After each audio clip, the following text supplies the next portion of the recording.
ladies and gentlemen. Welcome to At America. Thank you. At America is the U.S. Embassy's American Center, where our mission is to provide a space for young Indonesians to express, experience, and explore American culture through our diverse programs and facilities we have. Today's special talk will be led by me, Farah Shiba, as one of the e-guides here for today. And today's special talk is Youth Leadership and Social Impact, where we will explore how young people are not only the leaders of tomorrow, but are also actively influencing and transforming their communities today. But before we start the talk, we have a trivia quiz for our online audiences, and the question is it true or false that YSEALI offers both academic and professional exchanges? Submit your correct answer to our social media platform, and for those of you who answer correctly and quickly, will get a special shout out from us at the end of our event. And ladies and gentlemen, before we start our talk for today, let us hear the opening remarks from the Assistant Cultural Affairs Officer from the U.S. Embassy's Jakarta. Everyone, please welcome Ibu Mary Trisha.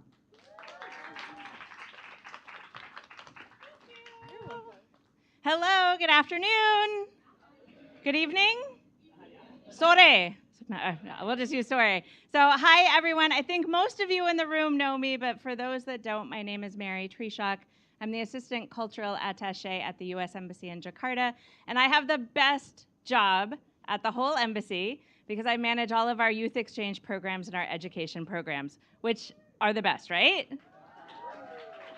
So for those of you who don't know what YSEALI is, I don't think anyone here is in that group, but maybe we have some people online who don't know what YSEALI is. YSEALI is the State Department's flagship youth exchange program, Young Southeast Asia Leadership Initiative. This program is for people from 18 to 35 years old who are the change makers and the leaders in their communities. Come on, that's you. So YSEALI offers academic fellowship programs for people 18 to 25 to go do an academic program for 5 weeks in the United States, professional development programs for people 25 to 35 to do an internship in the United States, regional workshops on a wide variety of topics throughout the year, seed funding. Does anybody like money? Yeah! Seed funding for community projects throughout Southeast Asia, as well as a summit every year. And today's special event is part of the YSEALI 2023 Summit, which was held in Denpasar just last December, which was nice, yes?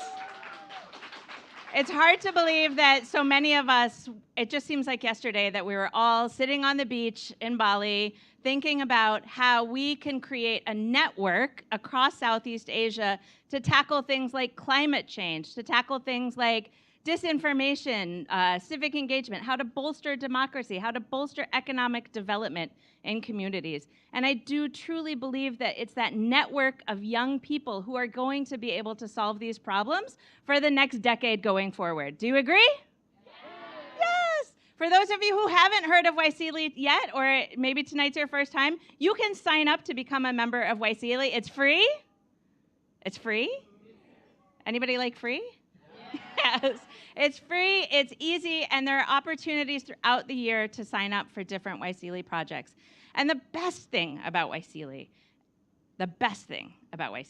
is that once you become a member of YSEALI, you're not just a member of a program. I think it's safe to say that once you're a member of YSEALI, you are part of a family that spans all of the countries of ASEAN and Timor Leste and brings together young people who care about the same things, who support one another doing the same things, and who can help one another create maximum impact in their communities on issues that we all care very deeply about. So once you're part of the YSEALI family, anybody part of the YSEALI family here? Yes! That means that wherever you go, you have someone to take you out for dinner. Whatever project you're working on, you have someone to call and say, I'm applying for a grant. Can you read through my proposal for me? Whenever you have an idea, you have a family to bounce that off of and to help you make it stronger, to make it better, and to make it more successful. And the best thing about this YSEALI family, YSEALI's been going now for 10 years, is that family stays with you for life. We see people already who joined the program in 2013, 2014, who are still connecting with one another and who are still part of the larger network. So tonight we're going to hear from some of our really amazing YSEALI alumni about how YSEALI has strengthened them on their journey towards social impact and how they have faced trials and tribulations. Maybe sometimes it wasn't very easy for them, right? Because sometimes it's hard to change the world, right? Well, you're all YSEALI, so you're like, no, it's easy. Duh. You join YSEALI and you can change the world. But sometimes it's hard, and sometimes you really have to work together as a community. You have to fail a little bit, and then you have to jump right back in and try again, because that's how we're all going to make this world a better place for the future. And I believe that you, as YSEALI members, you are the people who are going to make it great. So without any further ado, I think I'm going to pass it back over to our moderator, but I hope you have a wonderful discussion tonight. And if anybody's not a member of YSEALI yet, I hope you are in the next 5 minutes. Okay, bye. All right, then once again, can we give a big round of applause and also thank you to Ibu Mary Trishak as Assistant Cultural Affairs Officer from U.S. Embassy Jakarta for the remarks given. And ladies and gentlemen, to set the stage for our conversation, we have a special video that highlights some of incredible stories of young leaders from YSEALI. So without further ado, let's watch this powerful video. Please enjoy.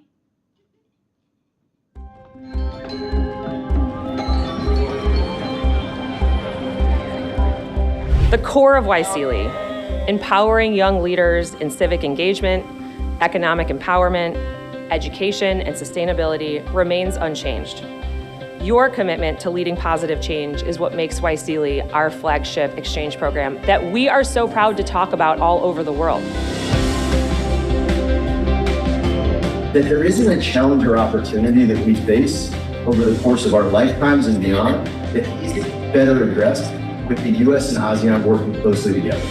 And so that has made for an incredibly satisfying experience personally, and it has made for an incredibly satisfying set of developments to in the US-ASEAN relationship.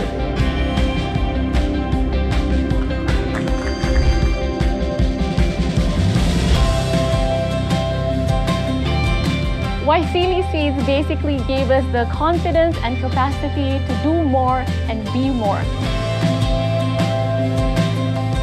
Through the YSEALI Seeds for the Future grant, we've been able to implement projects under multiple disciplines. We've learned that these messages of hope and youth empowerment are worth sharing to others. Thanks to YSEALI, we can teach children and we can connect to a better stakeholders. As we build people, we build ASEAN. We will continue to make positive impacts. As we go into our next 10 years, we need to sustain the wonderful work that we've done and continue to refine what we are doing so that we remain strong in our values and our core mission and can continue to build on the wonderful networks that you have created in the first 10 years.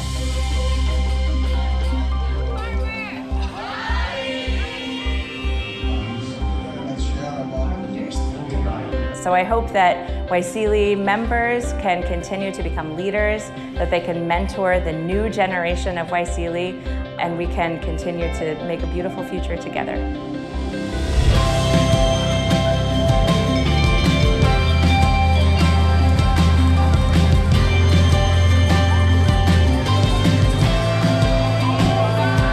Our vision for the YSEALI Summit 2023 participants is to take all this knowledge, these networks, the relationships, the resources, and go ahead and lead the charge for a sustainable and inclusive future in our ASEAN region. I know you're going to do it. Events like YSEALI, the network that you built, this will take you a long way.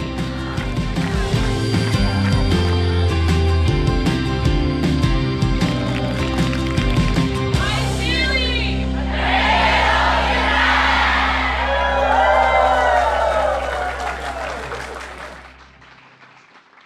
What a very insightful and inspiring video to watch. And as we proceed to the next agenda, which is the discussion, I would like to invite our moderator for today, and she is a YSEALI Executive Steering Committee and Learning Facilitator for United in Diversity Indonesia. And everyone, please welcome Kak Pramita Indrarini.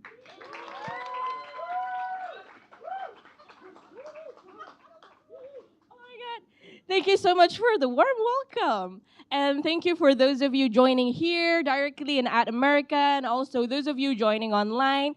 It's nice to be here, being part of the YSEALI family, as Mary has highlighted very well. I mean, it's always great to be part of it.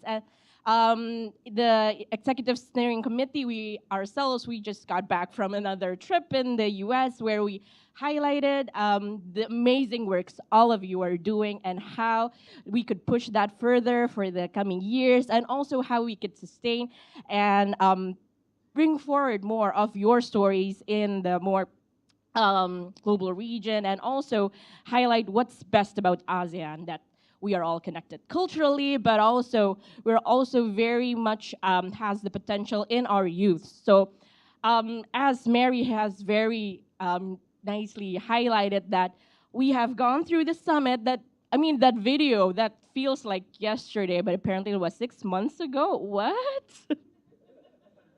Doesn't make sense.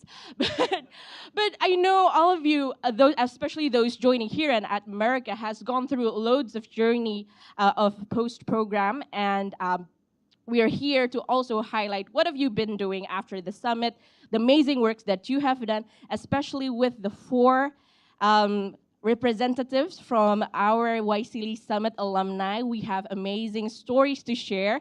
And for those of you who are joining online, if you're interested about these stories and you want to ask more questions, you can jot in your questions in the social media. You can reply, you can chat also. But those of you later who are joining in at America, you can also write down your questions, and later on, after the presentation, we will have time for discussion and open up your questions to be discussed together so we can share our impacts and further weaving our stories together. Yes? All right. So without further ado, I'd like to welcome the amazing speakers we have here today from all parts of ASEAN. We have the amazing Anna from Timor Leste. Anna, would you please mind going up? We'll call you one by one, and then all of you we will call you one by one, and then we'll start your presentation after we will have every of the participants here. So we have Anna from Timor Leste. Anna is a English teacher's trainer and environmental advocate from Dulce Institute of Technology. Hello. Thank you. Have a seat. And we have Maulina Sari from Indonesia. Molly here is a youth advocate from Yayasan Aceh Hijau. Happy to have you here. And then we have Seng from Singapore, the founder of Green Nudge, as a green social enterprise. Hello. Please have a seat. And lastly, we have Khanh from Vietnam. Hey. Khanh is a gender DEI advocate from Bao. So, those one lines wouldn't tell much of your story, but we will have the time to hear more about all of these amazing YSEALI Fellows' journey. So you will have 10 minutes to share your story. I know it's not a lot, but we will make do. So we will start our presentation from Anna. Please share your story about your journey so far and how does YSEALI play a role in that. Yes, up to you.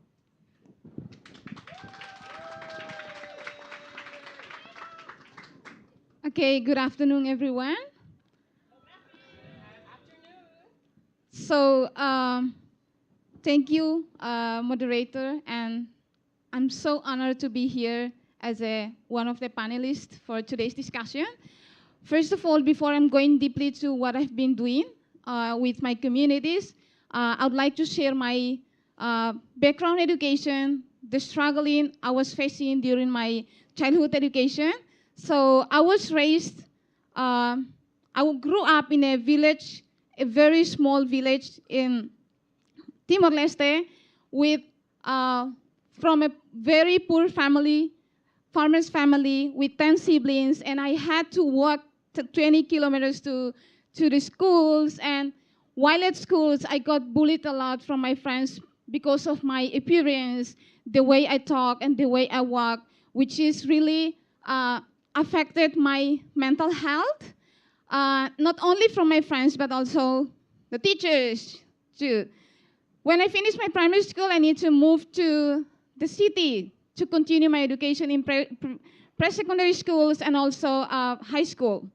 And again, the society influenced my parents not to support me to continue my education, to get better education, because they thought that I'm a woman, I need to stay at home. My place is in the kitchen to do house chores. And I'm a woman, and it's not possible for me to get success. It's impossible. However, I improved to them. I graduated from high school with a high grades and continued my higher education in one of the only national universities in Timor-Leste. Not only going to the school, but I also attended many different volunteer activities which really empowered me. And I also attended teachers trainings because I really want to be a teacher and also being a mentor to other youths, even I haven't got enough experience.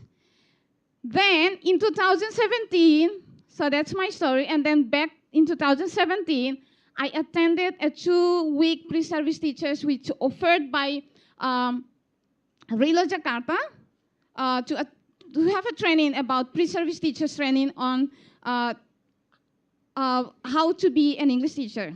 And then in 2019, I get to know to YSEALI. So that's my life, like I be a start at that time. So I became a YSEALI member in 2019 because we were selected for YSEALI seats for future grants. And then in the next, in July, I think, we attended, August, I think we attended a YSEALI regional workshop in Malaysia, Empower Educators, which really pushed me to be an English teacher. And then in 2022, I was selected again, I was selected for YSEALI PFP to go to United States, YSEALI Professional Fellowship, which really my dream. And then in United States, I was placed in one of the schools, which I talked to different teachers at schools, observing different classes, and then which really support my dreams.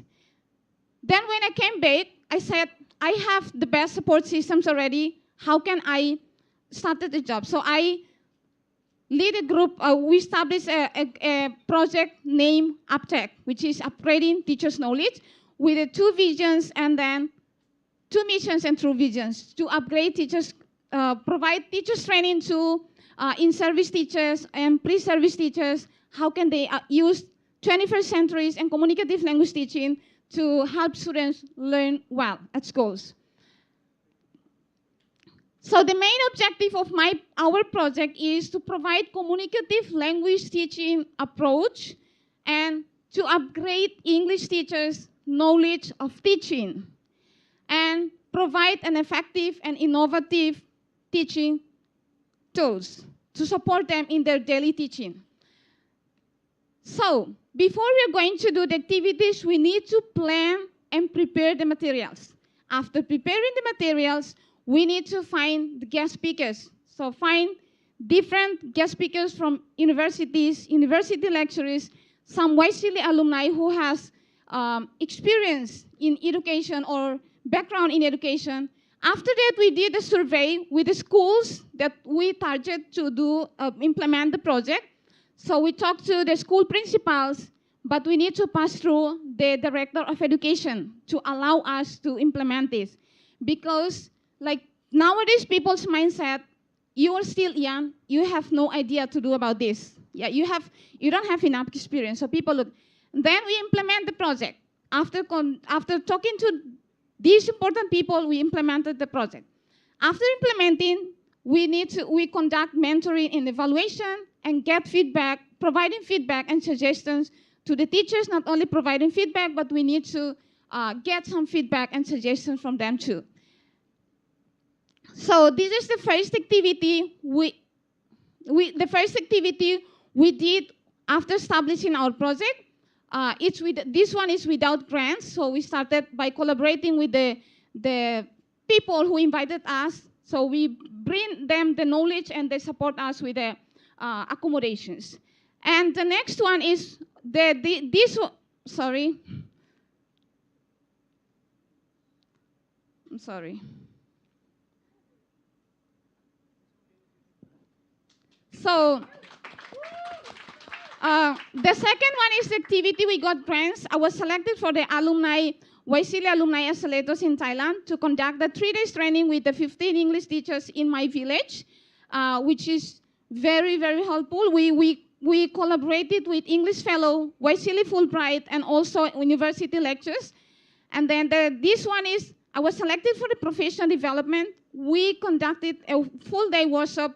The same YSEALI Fulbright assistant really support us, and people who work at the Minister of Education really support us, and then providing training, and YSEALI Humphrey Fellowship alumni were there to present different kind of topics to support us.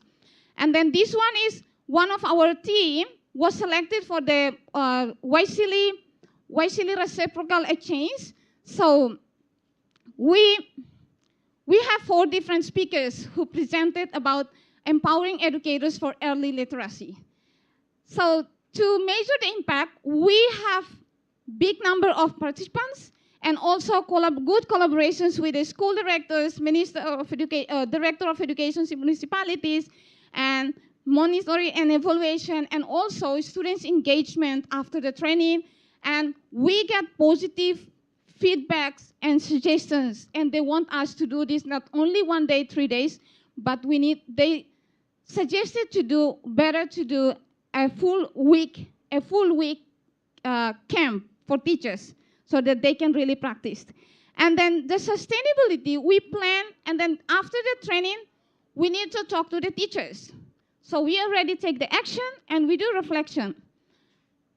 So what can we do if we don't have to wait for the grants? So they said, you can bring us the knowledge and we can complete each other by providing the venue and also the food during the training.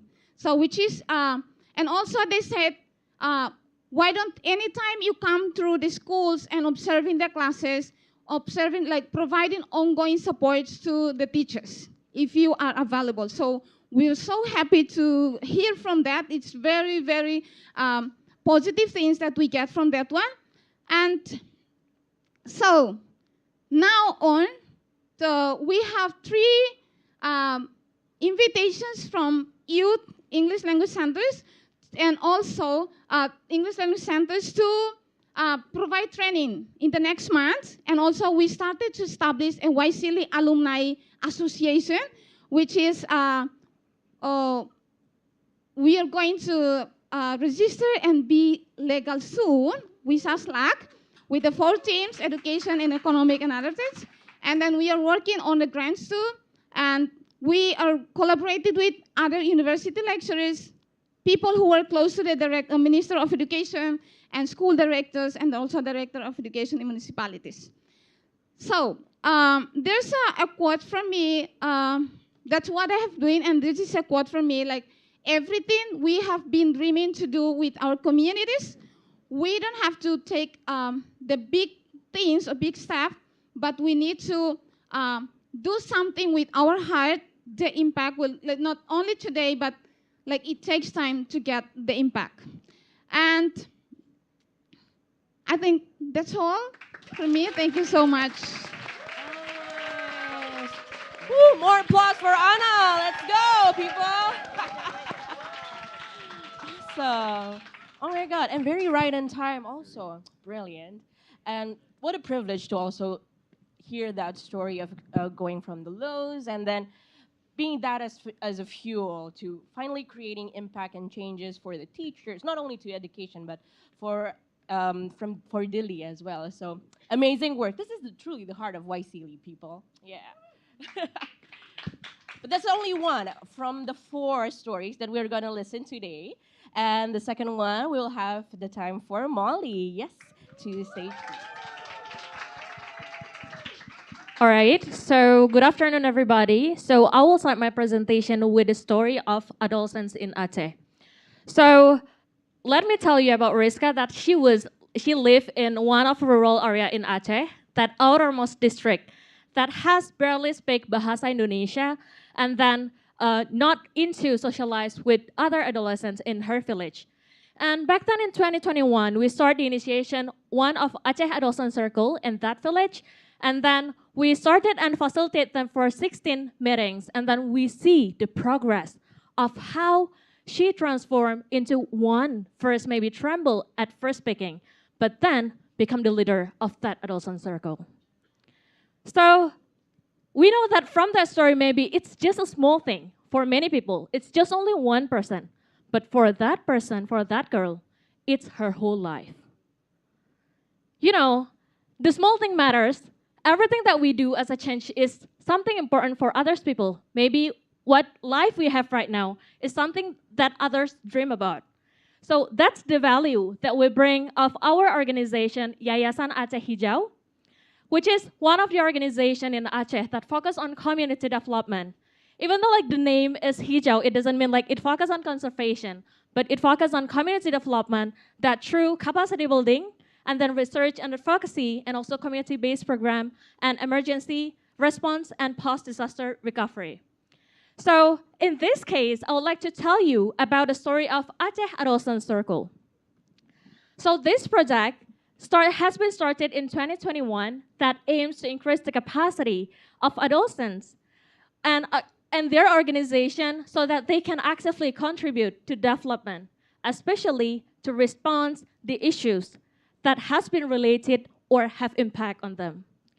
You know, let me give you this context, that in Aceh we have over 5,300,000 population, and then 30% of them are children, and even 18% are adolescents. And you know, it's a big chance of the future leaders, and at the same time, they are prone to be the victims of the violence and also the exploitation that can be like early marriage at the same time. So this activity also happens. Why? Because like the lack of participation of adolescents and young people within the development in their village to speak on their behalf about the development itself. So that's how we started this project. And then it's a cascading mechanism that we start to train young people, young adolescents, I mean like young facilitators to facilitate adolescents in their own village. And of course, we combine like other external facilitators and internal facilitators to make sure that we believe and we know the context of each village. And we focus on rural area, urban area, and also the island area. And how it has been going. First, we did this in 4 phases. The first one is establishing the circle. So you can imagine, if we did something, we make sure what the purpose is. And then we invite the parents, we'll let them know what the purpose of our project, and then make sure that they understand what we are going to do with their kids. And after that, we make sure that we recruit the adolescents itself to come every 16 meetings to come and learn. And on the second phase, they learn about knowing themselves. They learn about emotional regulation. They know what are their strengths about themselves, their own mapping, talents. Seems like they know about potentials and also about their weaknesses. So it will improve their self-confidence to speak in front of people. And after that, we teach them the activities to connect within themselves and also to connect to other society as well. That's why they learn about social mapping through transect walk. They walk around the village, they found out the issues by themselves, they decide what they are going to do with their village. So this is truly one of the moving what we have done in the village. Like we see, like how even that Rizka or another adolescent that has been changed and transformed into someone that can be a leader in their life, in their village, in their own community. But at the same time, we did also the advocacy not only at the grassroots, but also at the policy level. So we make sure that we talk with adults, because the awareness, we have to make sure that in the grassroots and the high level. So after it has been action, and also the adolescent itself, they seek for the support by themselves. So they are asking, they meet the village stakeholders and others to find the support. So maybe it could be like a lot of rejection in the beginning, but then at the end of the day, some of the adults who understand the movement, who've never seen that they can do that, really shocked, and then see, oh my God, even I don't know that the adolescents in my village can do that. So that's how the awareness raising, and then even currently they become illegal groups in their own village that has been legalized, and also help the village stakeholder itself to do some of the government work. So currently we are still working on this, that we started from 2021. Or maybe you see like when I was still using crutches back then, because it was an accident, so I trained some of the adolescents, some of the facilitators at that moment, and then continue until today, that in 2023 and 2024, we focus to anti-violence and bullying, because like it also happens in Islamic institution schools, so we focus in doing such things also at that place. And then what happened? Of course, like a lot of challenge happened. It's like stakeholders minimum support. Maybe we have, advocate for the first time, but then in the meantime, in the middle of the project, and then, sometimes we lost the figures. But at the same time, because it's volunteer, its participation and retention is always another challenge. And then internal conflict at the village, and also lack of the awareness of adults that sometimes underestimate them in front of them. And of course, like a lot of things that we can learn from these activities, that I can see like combining facilitators is always one of the key that makes sure always learning the context from their people. So it's also the way how they can contribute to their really own society. So, and after that, of course, like 2 layers capacity building is always needed on the grassroots and the high level one. And showcase the impact, always invite the parents to make sure even the parents do not know their kids at home, so make sure they will see it in the public. And then the last one, of course, promote collaboration and partnership. And what happened currently with most of adolescents that has been facilitated before? First, of course, like improve adolescents' communication and leadership skills and self-efficacy. So most of them currently like have a very, very nice impact. Like what we have, like based on the survey, like it's really increased their self-confidence to speak in front of people and to voice out on their behalf. And the second one is most of them like has been legalized, adopted in their own village to be a legal organization, and also sometimes integrated with child forum that has been under government. But at the same time, they also facilitate in musrembang, or planning kind of deliberation. So it's a regular one. And also it enhanced civic engagement, where the adolescents who did the mapping itself, and then they give like the issues that they found in the society to give the stakeholders. So it means like how the process of their voice has been heard by the adult. And then also greater influence on community decision. And the last one is village policy and programmatic changes. Of course, within the village, like there are some of the villages that has adopted and then even involve adolescents to be in Posyandu Remaja. It's one of health program in Indonesia under the government, and then involve them in some of other village activities. That it means like it increased the sustainability of its program. And even currently, we always involve them to be, and they has been even transformed to be a facilitator itself. That were adolescents, but currently they are facilitators. And also what happened without YSEALI? I know that one of YSEALI is one of life-changing experience for me. And of course, like we don't have to wait being great to start doing good, because like, we always have our own unique power. We always have small thing that we can do. It's not we don't have to change the world directly, but small thing, it matters. So thank you very much, YSEALI, for letting me give the access and then learn a lot about how deep about civic engagement. So now here I am getting a lot of chance, and to inspire and then to ask other people and give greater impact. So I know change is personal and change is emotional. Thank you very much.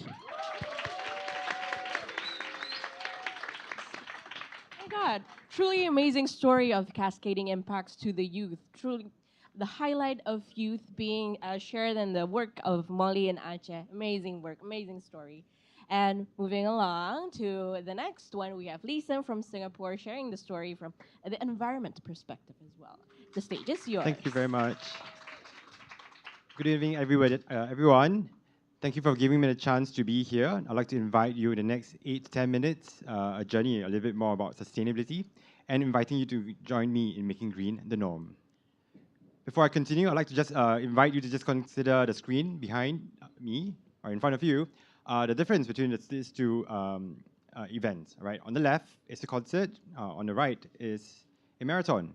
I wonder if you can see any differences or any similarities.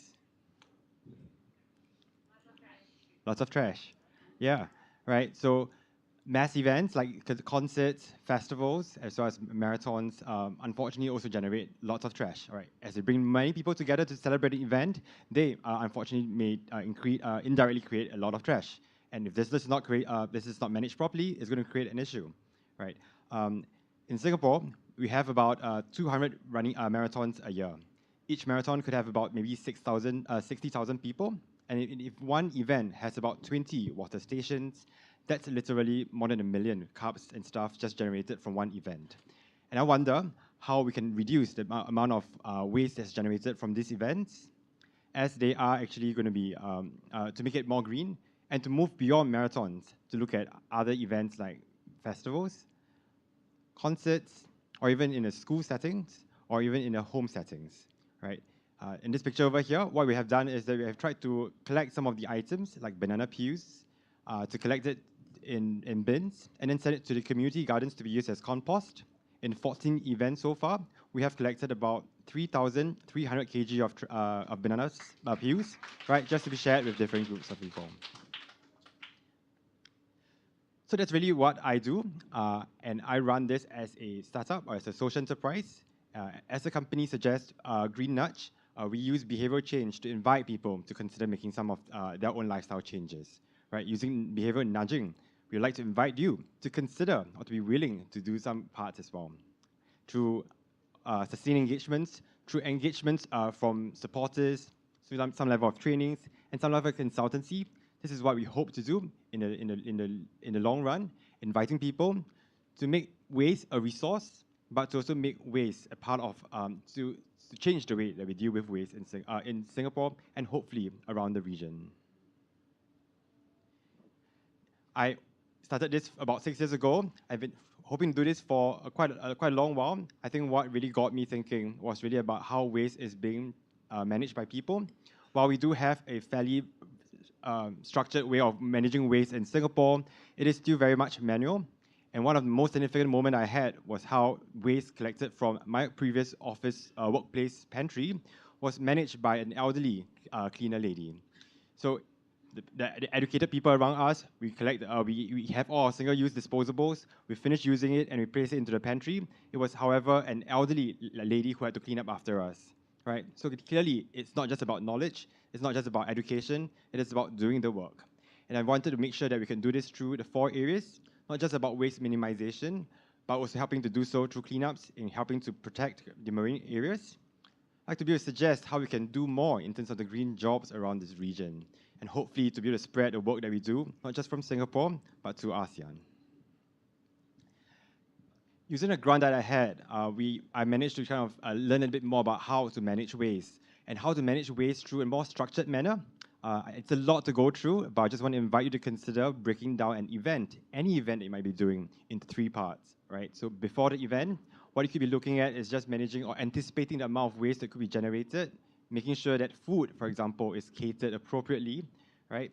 During the event, if you have a chance to be able to communicate this with your participants about how you could reduce waste or how you could make sure that excess food is rescued properly, that's going to be very helpful in minimizing the overall amount of waste.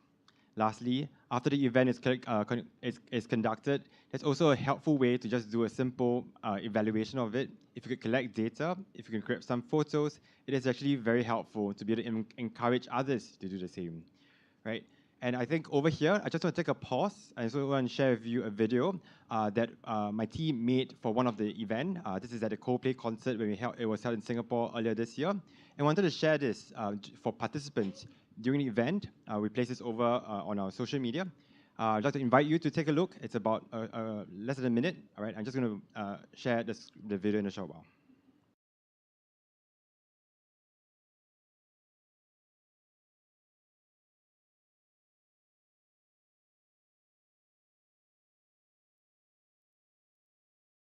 So this will be music.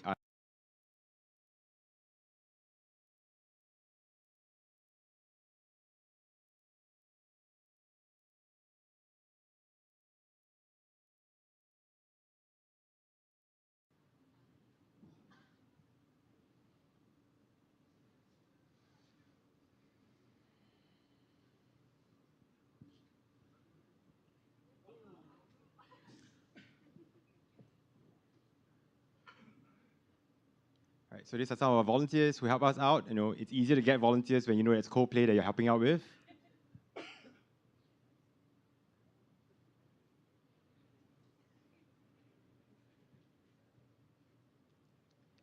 Okay, right, so that's a simple video that we had, all right? Obviously, when you share this with others, there's a bit of a video and music accompanying it too, right? But the idea here is this, it's helpful to remind people what they can be doing on a regular basis, on a very simple nudging basis too, all right? So some things I'd like to just also share through my journey so far is that sustainability obviously is going to be a collective effort, but it doesn't always mean that it's free, right? I think that's also me to be able to help to invite people to consider how there's some level of cost involved, all right? And so in the preparation, it is helpful to include some level of budget for it. It is also helpful to get your bosses, your superiors, to get the stakeholders involved to consider that. Now, turning the narrative around, it also means that if there's a chance to be able to reduce some of the waste, you reduce cost. And that's a good way to get others to also be involved, because when you can save money, you are speaking the language of businesses, you're speaking the language of organizations. That helps to push things along and to get others to come along too. Right. But personally, there's also a chance to be able to have, there's also the risk of greenwashing, right? And greenwashing does mean that some organizations may put forth some messages that could be misleading, or that could be intentionally trying to confuse people in terms of trying to go green, right? This happens especially in terms of marketing, right?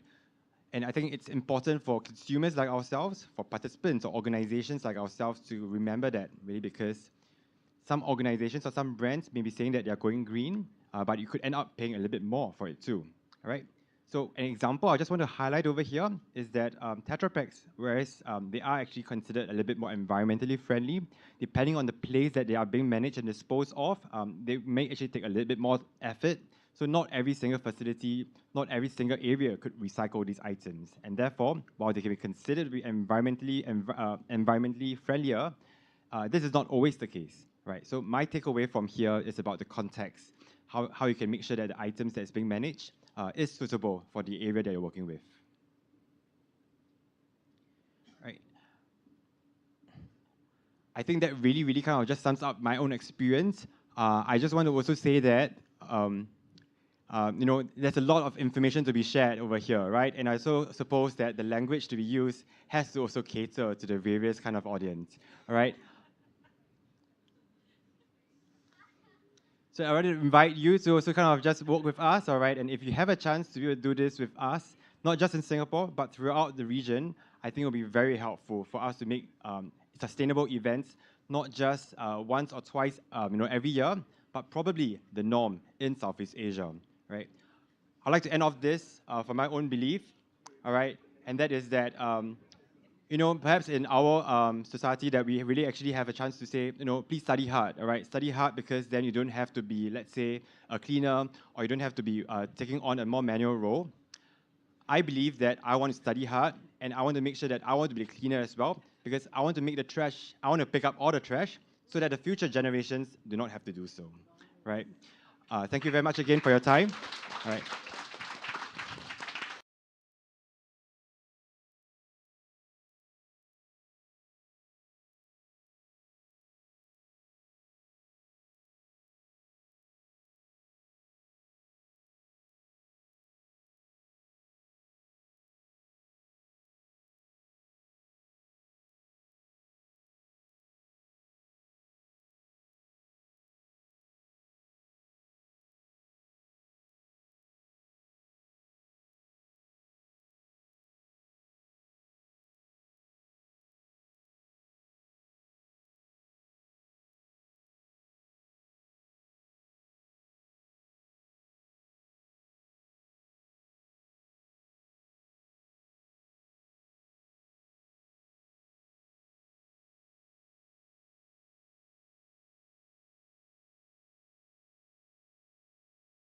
Everybody. More applause for Seng. Amazing, amazing work. I think you're really working into tapping into how the young people actually want to contribute to creating change, and they really did it while also enjoying their favorite experiences. So, amazing work. Oh my God, what? These three amazing stories, but capped off also, and also very timely in June as well. We have Ka who will share her stories working. Ka will be sharing their stories on their work in supporting and promoting DIA. So, Ka, the stage is yours. Good evening.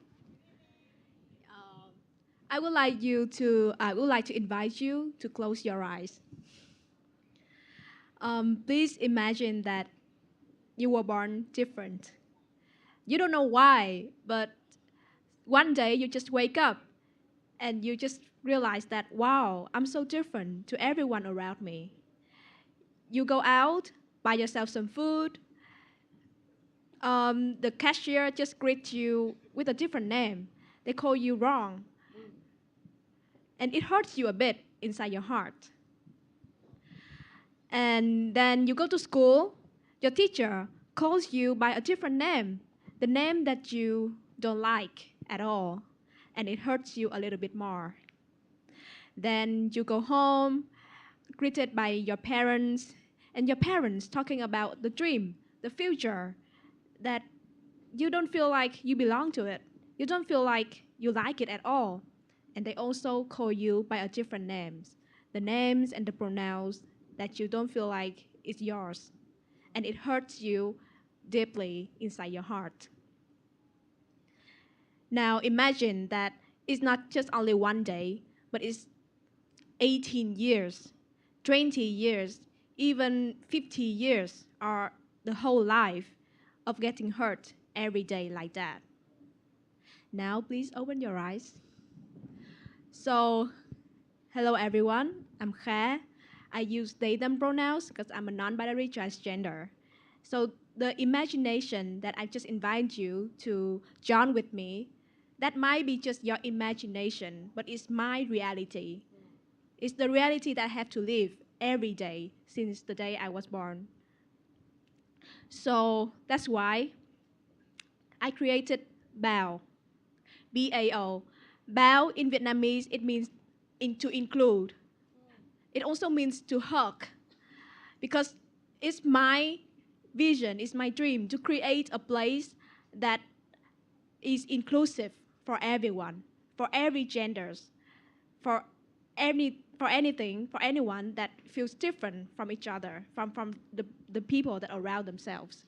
So BAO is a not-for-profit organization, and its purpose is to promote gender inclusion, especially in educational environment. Because I think that the young are the most vulnerable group that face with discrimination, especially based on their genders.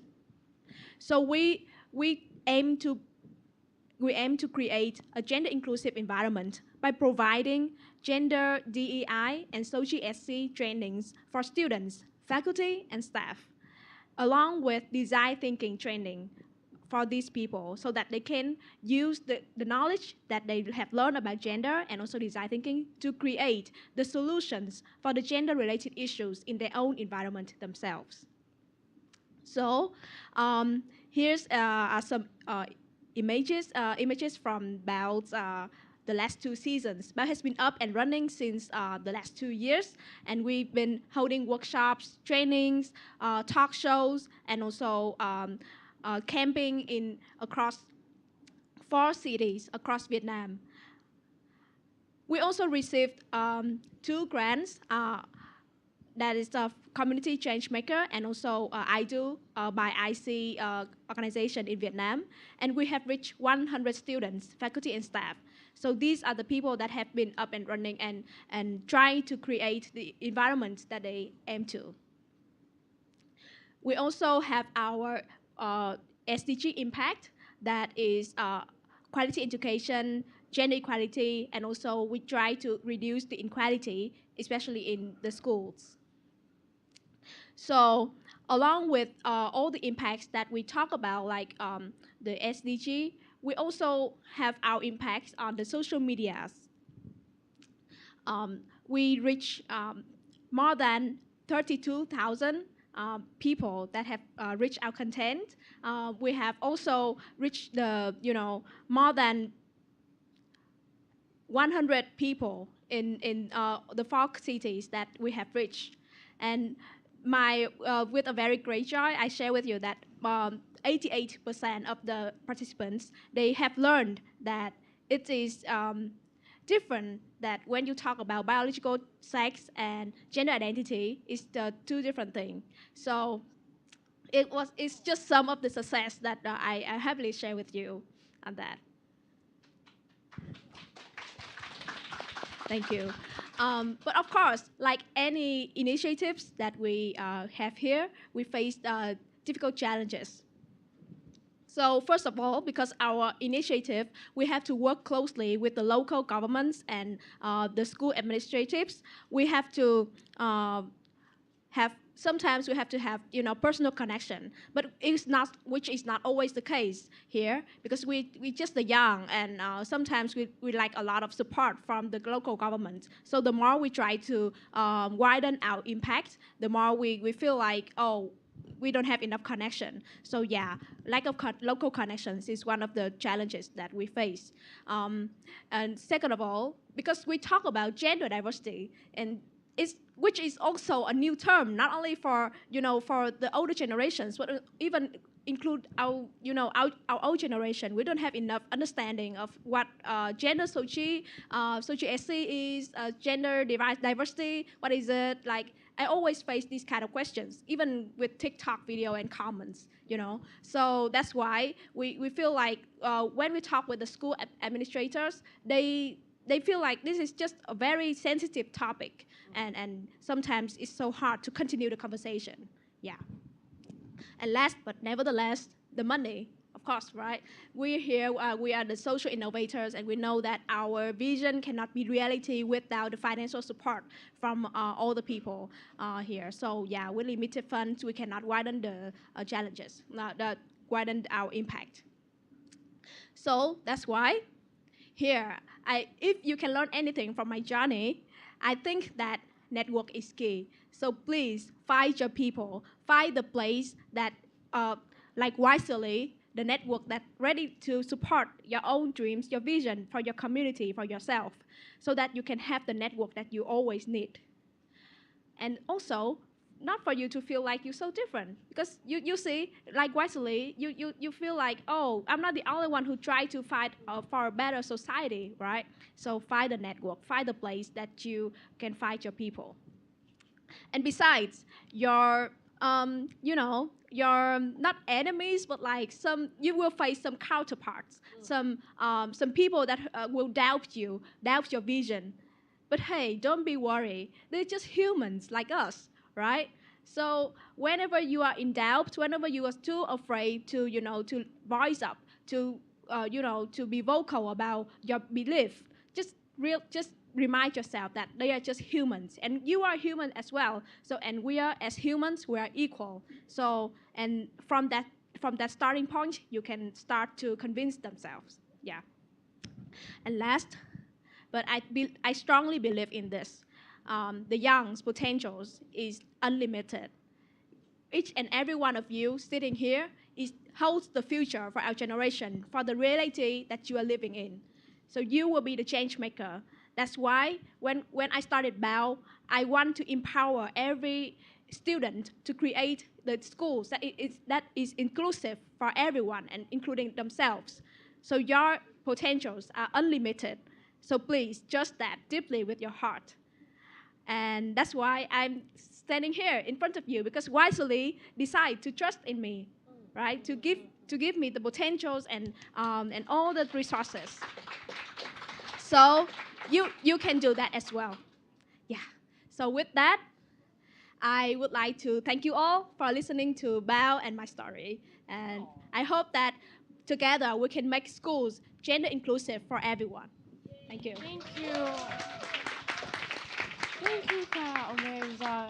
Amazing work, and very timely as well in the month of June, Pride Month. So it's amazing work that you're doing, but all of you are doing as well, how you cascade your impacts, your stories.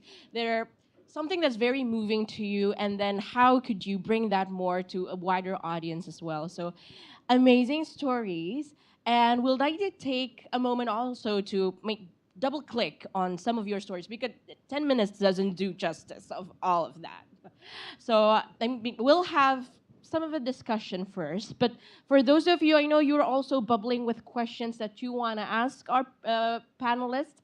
You'll have your time, but me first. So, I feel like I have a same question for all of you, because these are amazing work that you are all doing. So, but then again, also what's happening outside, there's our planet is burning, there's wars, there's even like in your daily activities, there's so many challenges that you're facing.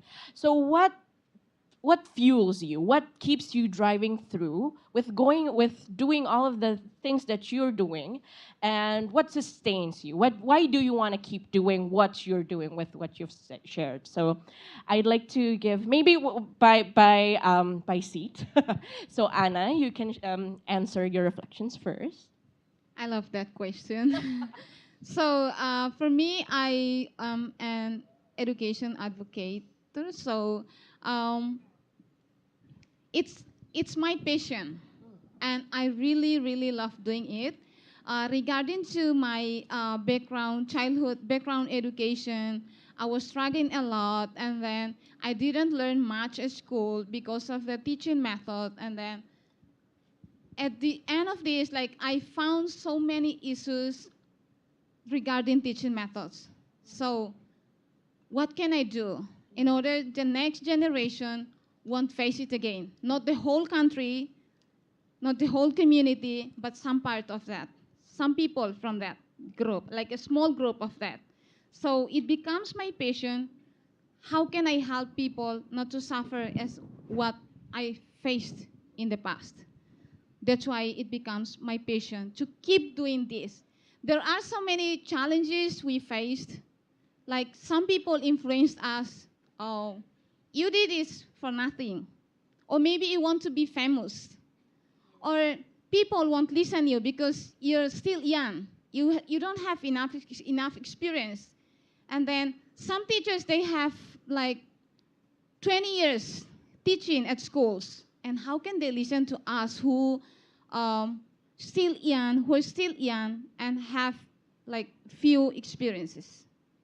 So they judge that we are still lack of experience and knowledges. However, how can we overcome this? We encourage teachers by saying, you have taught us with the knowledge that we have. So now, as you as a parents, you help us, and we get to the higher education. Now we are coming back to support you with the new tools that we have learned. So this is the way to overcome their mindset who think that we are not capable to do this. So that's why I never give up by doing this, because I really love doing this. Thank you. True spirit of youth. I love it. Yes. Molly. All right. So I think I can tell this the whole day, but of course no. All right. So maybe my motivation is also come the same as Anna. It's come back to my previous journey of life. Like maybe I haven't got also the access back then to understand like what we can gain for the future. For example, like setting our own education, because it's kind of lack of information back then. And then I was born. By the way, we are the same. I'm the last kid from 10 family as well. So it's big family. And then I didn't get like enough information from that about education and others. So, and then it raised, awareness, like the concern in myself, like, I just realized what I want to do. And then what I want to do, what I want to decide is just only by when I start studying in university outside from my district. So it really opened up my horizon about anything else rather than just what I just see. So I just want to bring it up in front of them for those who do not have the access. Like, Aceh is not only Banda Aceh, but Aceh is also like have Aceh Singkil and other places as well. So we hope that other adolescents and other kids, they have their own potentials, but they do not have the access. And what makes me keep doing this is, of course, I'm happy that in our Yayasan Aceh Hijau, we have a very nice support system. So we keep doing this because we are together. I'm not sure that I keep doing this if I'm alone. Maybe that's the point. Thank you. Yes, Lisa. I think many of us might think that helping to embarking on this is about saving the environment, and I argue that it's also about helping people, in particular the people around me, my family, the people that I know of. We are all kind of related to each other. We are probably just families who have not really connected together, and it's really about helping to make sure that there's a next generation for people to survive or to live in a comfortable environment. Right? I'm willing to pay the price to do the work so that others can continue to do what they're doing.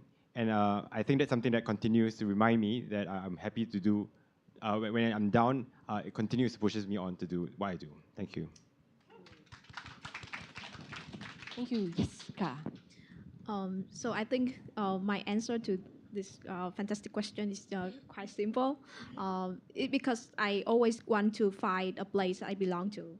So that's why I want to create the same feelings for others as well. Yeah.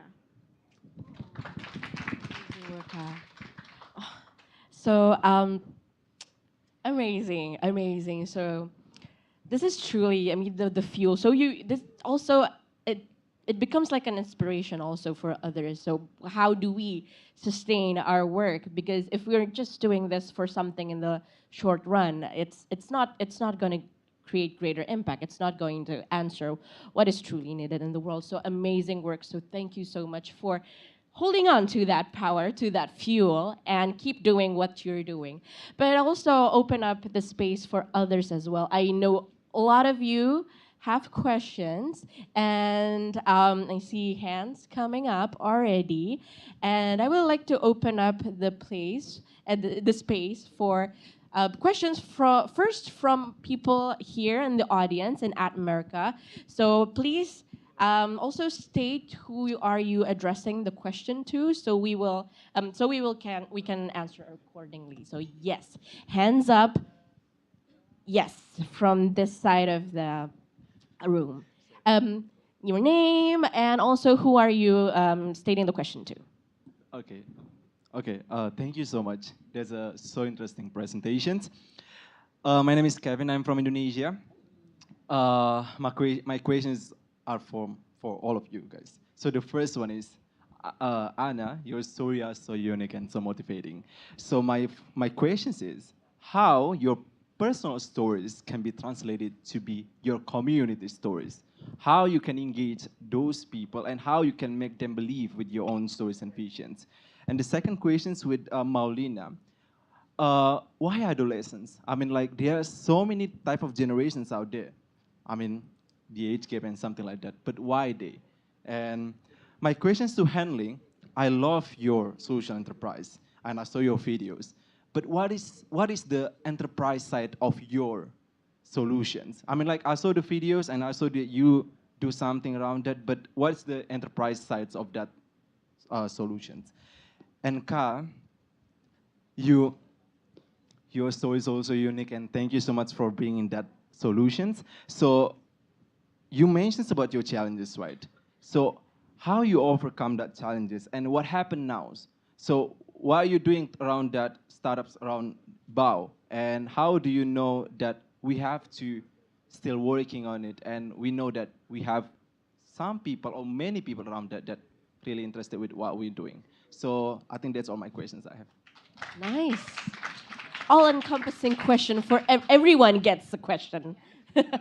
So we'll just do question and answer first. So we will have space for those of you who are still thinking of questions.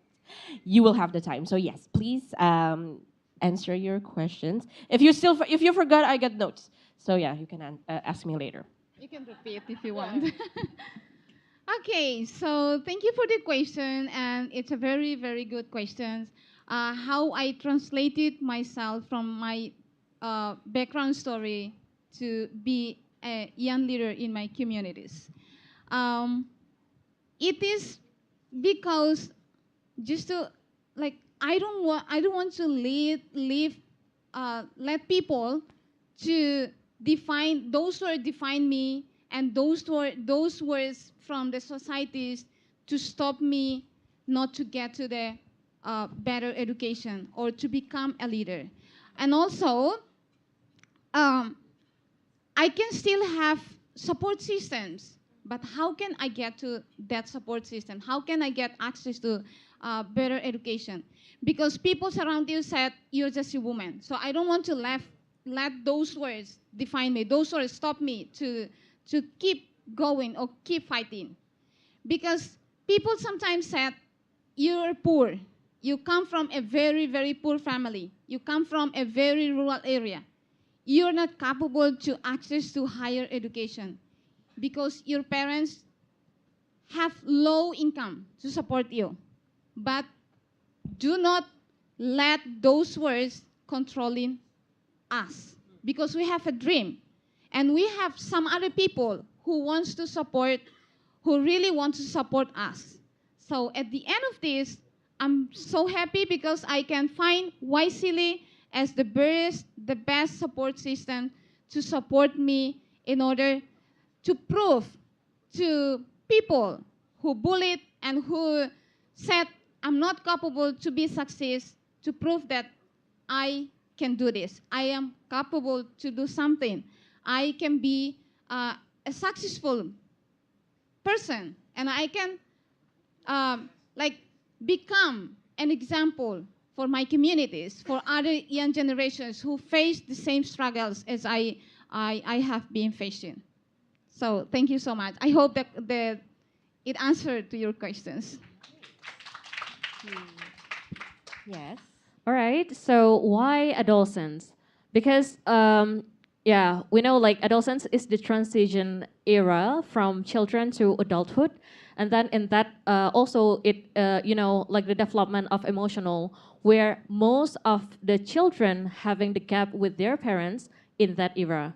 So at the same time, the adolescents like tend to find their peers to understand what they're feeling, not looking inside and find their family, because they know that they who understand they themselves is only on their own generation. So that's why we focus on adolescents, because we believe like in this adolescence era, if they at the same time are finding their own true identity, so if they can find it earlier and then they know how to do it, so it's easier to join the next step of adulthood. So that's why we choose adolescents, and then at the same time we also like encourage parents to see like how the process it's been going. So we hope that we support on the field, but the parent support at home. Thank you. Thank you for your question. So I think the question was about how do I use making events a little bit sustainable, and how do I make it more profitable? How do I keep this going, right? I think to that I have 2 points to make. I think engagement is one. Doing all this probably will not be very convincing, right? But if I could get people to join me again and again, that's how I could start to get organizations to take notice of. So one of the ways I did this was about inviting volunteers to join me out. And one of the simple ways of doing volunteering work was about doing coastal cleanups. Now, when I did this a few times, it was really just members of public joining me on a public cleanup. But I started to receive inquiries from companies who said, hey, could you help me to organize a cleanup for my employees? I'll be happy to pay you for it. Now, if you think about it, companies are paying me, the organizer, to get their staff to go to the beach to pick up trash. Why not, right? So that's how I started to turn this into a business. And on a yearly basis right now, I'm happy to say that that is actually one of my mainstream business streams, organizing educational engagements for organizations, including coastal cleanups, to get people to be involved. The second one is on insights and how do I make use of all this experience to turn it into research or data points. So even just about making use and reducing the waste itself was very helpful to get people to consider how it could reduce waste, but again, reduce cost. And if I could get people to consider that, and if they're able to pay me a sum of money that is still smaller than the cost that they will actually save, why not, right? And that's how it's something that can come along. I think the interesting point I wanted to note from the combination of insights and experience was that as I was doing cleanups with different groups of individuals in the work that I do, I noticed that there were a lot of ladies who joined us for our cleanups, and I couldn't get the guys to come for the cleanups. So I had to find, and I was trying to crack my brain to find a way to get more guys to come for my cleanups instead. I look around for another industry. I noticed that there was a lot of people coming for that, a lot of guys coming for that activities, but not many ladies. And that was the dating industry. So I decided to combine it together and create a cleanup for singles, getting people to come together, all right? And during the pandemic, make use of the Korean drama, Crash Landing on You, turn it into Trash Landing on You, all right? So getting more people to turn up together, all right?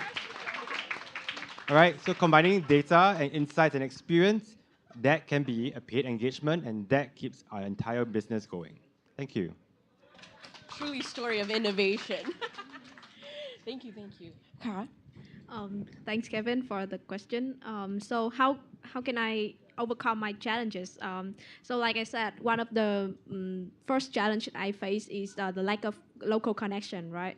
So I think that one way to overcome that is to widen my connection. So I have to make friends, and through networks that even YSEALI is a very resourceful network. So I have to make personal connection to get, sometimes it can be a little bit personal, but it works. Yeah, so personal connection will lead to professional connection and network. Yeah, so that's one thing. The other thing is that the lack of funding. So the more we do our projects, the more we have evidence that how this matters, is important for school and how it makes students happier. And the school administrative will listen to my story and I will say that, okay, you make sense. And so it will be easier to convince them to let BAO come to their school and, organize a camp. Yeah, so that's one of the ways. Thank you. Amazing question and amazing answers. Thank you so much. We dive deep into more of your stories, but we'll also give more questions from our audience here. Okay, a lot. Okay. Hopefully we can encompass all of your questions, but okay, wait. Hands down.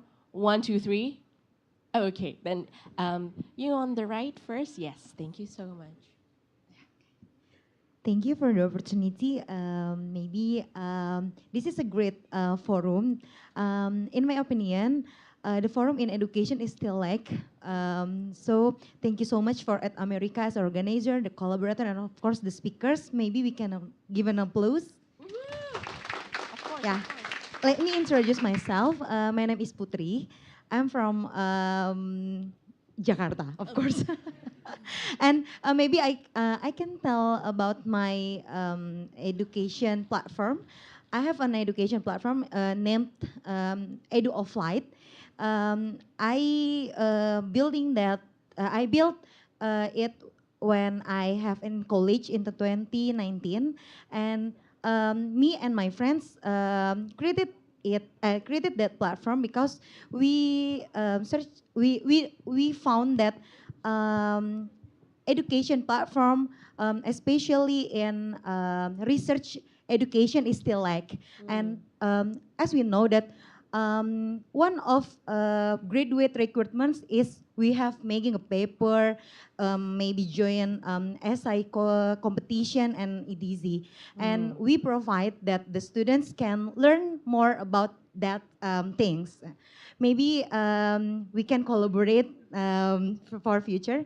And my question is for Ka Maulina. Ka Maulina, that I have trying to advocate to the Ministry of Education that we can maybe we can have namanya we can train make a training for students, especially in training for research education, because most of students is apa ya, takut gitu ya, takut gitu buat join itu. Maybe my question is how we can advocate to the government, to the Ministry of Education that our solution can be implementation in the college or in the schools, maybe like that. And the second question is, oops, sorry, can I cut that to one question so we can have space for others? But I know you're very very engaged also. So are you part of YSEALI yet?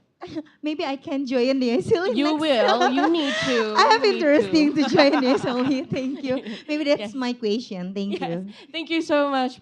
Putri, was it? Yes, thank you, Putri. So I'll hand it over to Molly to answer the question. All right, thank you. First of all, it's an amazing initiative that you have started. So it's actually the big question, even like, but I try to answer based on my experience, and of course, like we can collaborate in the future. Don't forget to just check our acehhijau.id. So of course, like when we talk about advocacy, like I know even like in my province, most of the schools that has research is only for private schools. Like they join STEM and then the competition, but most in state schools, like it's still maybe it's also like the resource from the school itself. That's why like a lot of factors that can be the reasons why it happens. And if we talk about advocacy, as I learned from, even though like myself, I haven't tried like to advocate to the ministry level, but I can say like how we try to advocate for local government, because like we can work with those who the closest with us first. So for example, like let me give example in my province. Like in my example, if I want to work with my organization, like our initiative Adolescent Circles, so I'm gonna map the stakeholders that important and beneficial first. For example, it's women empowerment and children protection. So I will invite them even in the beginning of the session.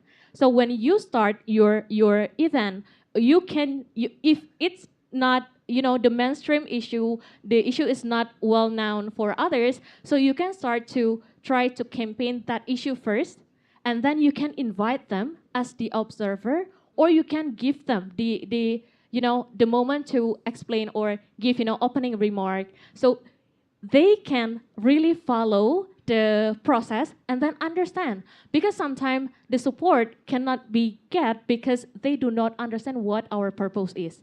So that's what we have to make sure. And then do not forget, if you have the data, it's a very good advocacy. So you can bring the data to them and make sure this what happened in our future. I mean, like this what happened in our society, and then it's the impact if we do not do this. So it's like a very nice, movement that you can do and make sure it's the closest to you. So it's easily for you to just follow up for the next step. I think that's the point. Thank you. Awesome insights. Thank you so much.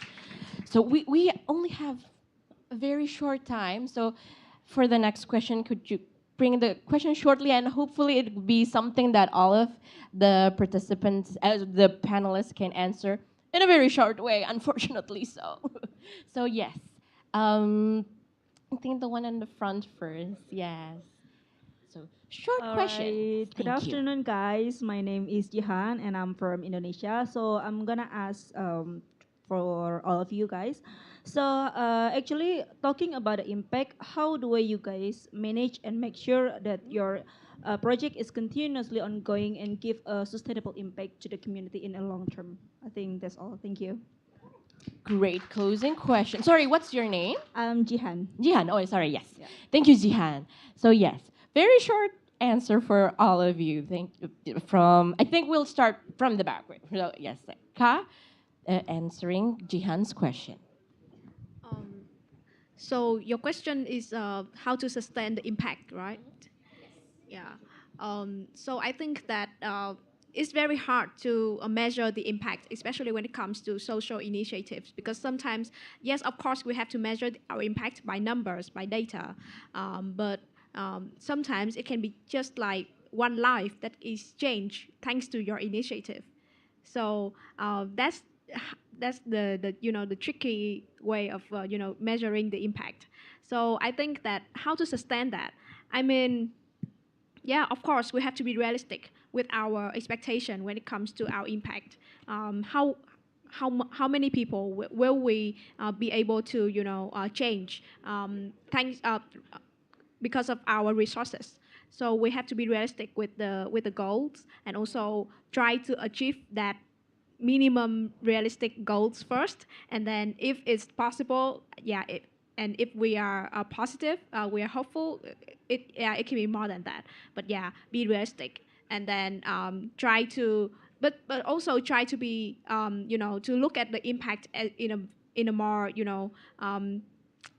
positive way. Like I said, the numbers can be one thing, but also the actual impact that you create to one's life is already an impact. Like even one life counts. So I think that be realistic, but also positive at the same time will be my answer. Yeah. Thank you very much for your question. I think just recognizing the fact that the work, we will never be able to complete or perfect the entire issue, and that after we're long gone, the issue may still remain. And that's why in the solutioning portion itself, there's a portion of what we do in terms of creating self-help guides, self-help toolkits that can allow others to be involved versus just us doing the work. Recognizing that data and information needs to be objective to allow others to do so, I think it's also helpful to articulate the amount of trash, the amount of things that's been reduced, and again, speaking the language of what other stakeholders might want to have. Again, of dollar value amount, social value, that gets a lot more people to pay attention to it and therefore be willing to continue the work. Thank you. All right. So actually, I just want to continue what our fellows have been explained before, because when telling about the sustainability, of course, because our project is based on the community-based project and also school-based project. So first thing first, that we have to make sure in the beginning is advocacy and make sure that, okay, this village wants to do this together. It means to create, self belonging. The project belongs to that school, belongs to that community. That's why during the process of the implementation, so we try to always involve, for example, the stakeholders, the school stakeholders and also the village stakeholders to be in and then see the process. So because of that, even though of course, not, for example, in 30 villages, not all of them are sustained until today. But if we can make 15% or 30%, it's just an amazing job. So what they did is mostly when they see the impact and then what they see what happened, of course, the movement can give back the impact to the village, so they will adopt it as their own program. So it's how the sustain happens. And also we also manage the communication with the facilitators until today and also the adolescents. So when we have other kind of volunteers activity, we always involve them. So it seems like we never left them behind even though the project has been ended. I think thank you. Okay, I think you guys already mentioned some of the points that I'm going to say. To measure the impact is the first one is collaboration, and also how can we help the participants to take the ownership of the program, of the project itself.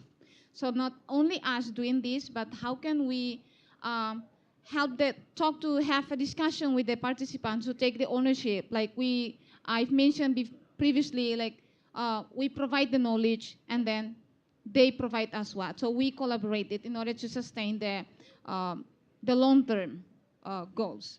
So because of the time, I think it's already. That's true. We will never have enough time with these stories and these amazing people gathering here. I mean, even when during the summit, I think 1 week was never enough. But amazing stories. So give a round of applause to our panelists. Thank you so much. I mean, even the work that you're doing is only one part of the larger story that YSEALI builds. It's youths across the region, across Southeast Asia, that's doing these kinds of works that is truly close to their hearts, but also something that really benefits the community. So I totally echo and understand when you say, oh, this is a very safe space. YSEALI is a very safe space for us where we could be ourselves, but also and lift each other. So we share our stories and support our journeys going forward in creating change in not only in your communities, but also in the region. So I think to close, I remember one of the quotes of my favorite thinkers in the world, so Peter Senge, who is a big pioneer in the systems thinking world.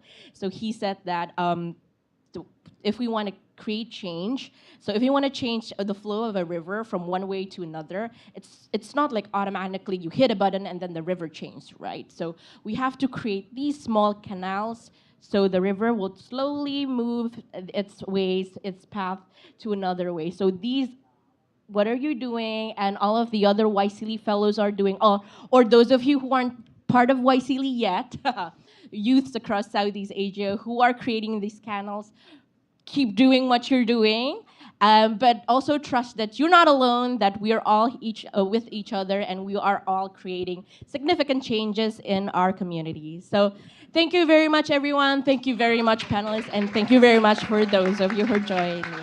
Round of applause to all of you. And I'll give it back to our MC. Thank you very much. And yes, you can.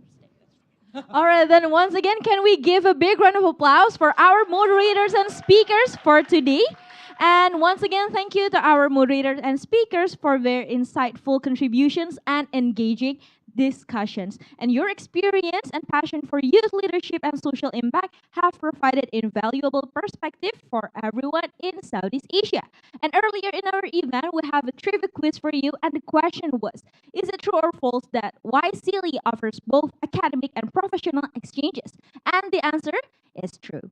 YSEALI provides various exchange programs, including academic fellowships and professional exchanges. And shout out to this username below to answering the questions correctly. And if you're interested to know more about America, kindly visit our social media pages. We're on Instagram, Facebook, Twitter, or X at America. And also kindly visit our website at www.atamerica.or.id and also our YouTube channel as well. And with that, we've come to an end for our session for today. Thank you so much for joining us today. I'm Farah Shiba, and see you at the next Set America event. Goodbye! All right, so now we are going to do a photo session.